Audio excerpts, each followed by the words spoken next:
Bonjour à tous. Alors, on enchaîne sur le cours du second degré.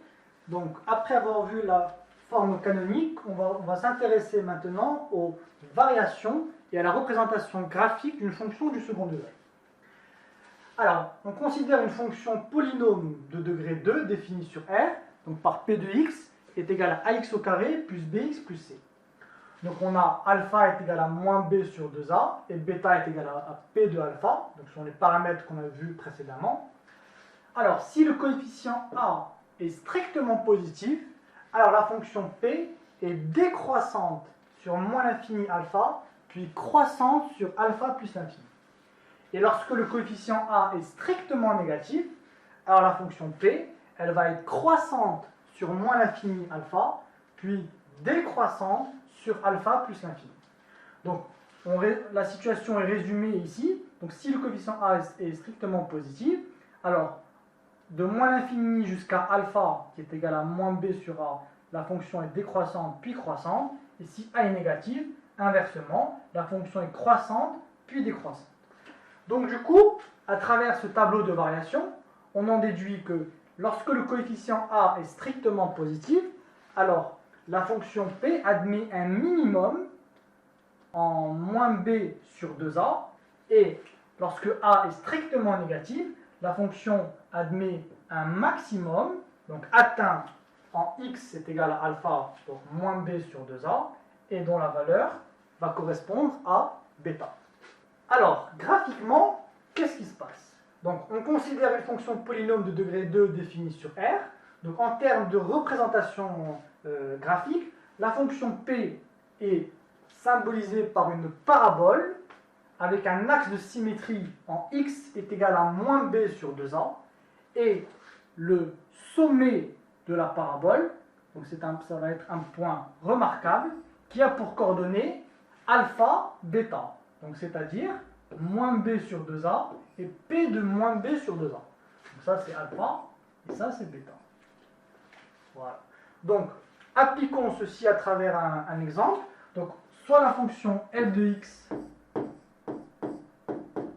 est égale à moins x au carré plus 4x. Alors on veut déterminer le tableau de variation de cette fonction.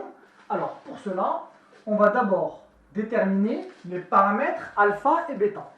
Donc le coefficient petit a est égal à moins 1, le coefficient petit b est égal à 4, et ici le coefficient petit c est égal à 0.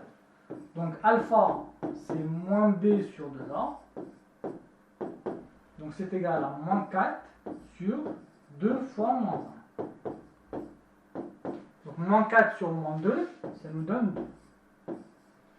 Voilà. Et bêta est égal à f de 2, c'est-à-dire moins 2 au carré plus 4 fois 2. Donc c'est égal à moins 4 plus 8, donc c'est-à-dire 4.